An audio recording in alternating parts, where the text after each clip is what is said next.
we have acquired a Pizza Hut, Burger King, and a son. That don't faze her. In fact, she don't look at it as there high. To her, it's down there. And I told her, I said, one day time when we drive down on the first Sunday, I'm going to go by and check this person out for my friend.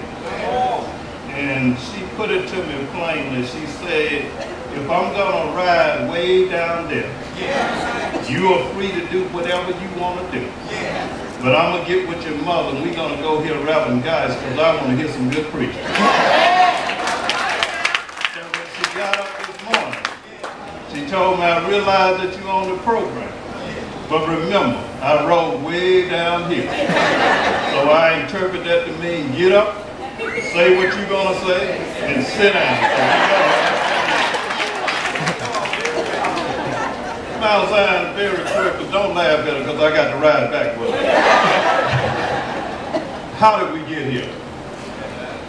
Before we had all of this, the cushion seats, the control air, the designs over the building. How did we get here? When we came in here with the wooden benches, the fan in the winter, and we worship God just for who He is. How did we get away from now we're starting to worship Him for what He can do for us? And how can we get back to what we were? And I say in order for us to do that, we're going to have to clean up some things in our life. Kind of thought about this the first time that I went to Houston. A roommate of mine out of college, we ended up in that city at the same time. And that worked well for us because we both didn't believe in allowing things to just pile up in the living area. We didn't believe in allowing dishes to just pile up in the sink. And even on the weekend, we would try to make sure that we gave the shower a good cleaning. And that worked well among those who we were running with because they thought we kept things neat and clean. But then I got married. Cleaning went to a new level. Cleaning the bathroom on a weekend tour duties turned into a daily ritual. Not saying that to criticize, but just to say that once you move to a new level, what you were doing before is okay, but now you want to take it a little higher.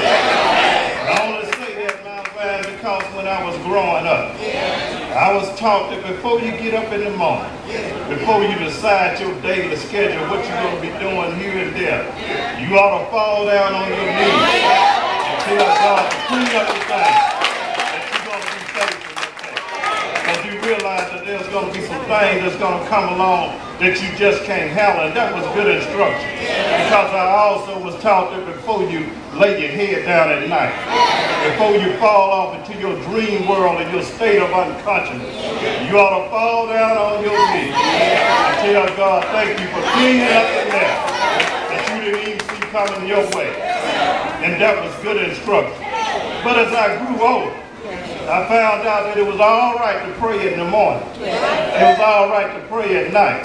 But I also found that man ought to always pray. And I can say that, brothers and sisters, because I found out that even when you fall down on your knees in the morning, even when you tell God to clean up the thing that you're going to be facing, every now and then He sends some contrary wind your way.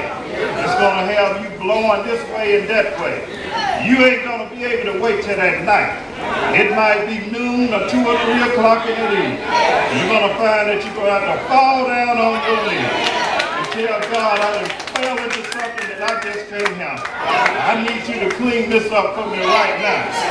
And I also found out that even when you fall down on your knees at night, even in the comfort of your own bedroom, the way you got your furniture arranged and your pictures hung, and even that mattress that sleeps just the way that you want to sleep, that every now and then, brothers and sisters, you ain't going to be able to sleep. Throughout your tossing and turning, it might be midnight or 2 or 3 o'clock in the morning. You're going to find that you're going to have to crawl out of that bed. And you're going to have to tell Jesus that I'm facing a situation here I just can't handle. I need you to clean it up for me because it seemed like it done got the best of me. I thought about this Mount Zion as I was sitting in my living room. They was talking about their all-time great commercial. This one particular commercial featured a professional football player with the Pittsburgh Steelers. He was featured in a Coke commercial by the name of Mean Joe Green. with a young lad. After Mean Joe Green had been pushed on, pulled on, illegally blocked, double teamed and triple teamed, he found himself sitting in his locker room from exhaustion. The young man walked by and said, "Hey, Mean Joe, you want a Coke?" Mean Joe said, "Sure, kid."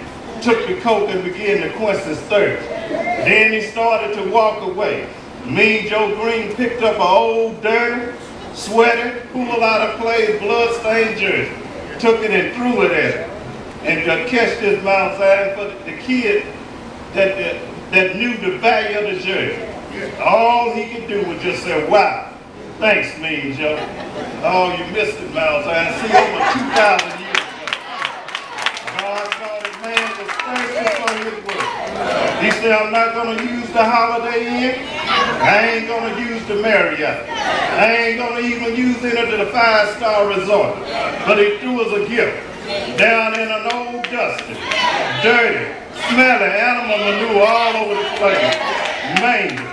But for those of us that know the value of the gift, all we can do is just say, "Wow, thank you, Jesus." And every now and then, I think about the which I came from and where I'm at today. And all I can do is just say, "Wow, thank you, Jesus." And every now and then, I think about those who are laying out, sleeping in their grave. And I look at my resume, it ain't no better than theirs.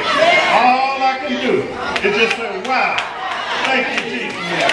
And every now and then, I get a call that a loved one is in ICU. I can't get there and see about him, but he allows me to go down on my knees. And then he lets me shows up in Mount Zion on a great Sunday. And I find that they are sitting here today. All I can do is just say, "Wow, thank you, Jesus." And I know that there's somebody here today that's your own ICU experience. All you need to do is just say, "Wow, thank you, Jesus." But Mount Zion, let me just finish this. I'm through with this thing. See what I was thinking. I shared this with the Sunday school one day. My all-time commercial didn't even make the list. My all-time commercial features a fictional character.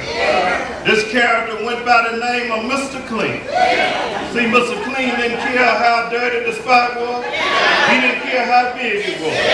Mr. Clean didn't care who put it there. He didn't care how I got there. All Mr. Clean wanted to do was come in contact with it. Once he come in contact with this spark and started to shoot all over the place, everybody leave happy. But when I grew older, I found out that Mr. Clean was just a fictional character. I found out there was some oil stain and grease stain that Mr. Clean just couldn't get out. You could wash it over and over, it just wouldn't come out. But when I grew in the spirit, I found out that there was a real Mr. Clean. Y'all know who the real Mr. Clean is? The real Mr. Clean called Jesus. See, he don't care how big the spot is. He don't care how little the spot is. He don't care who put it there. He don't care how it got there. All he want to do is come in contact with you. The difference between the real Mr. Clean and the fictional Mr. Clean, the real Mr. Clean took a stain and cleaned a stain. And the songwriter said it best. They took away all the doubt. They didn't say it might have happened. They didn't say it couldn't happen. They just said that I know it was the blood.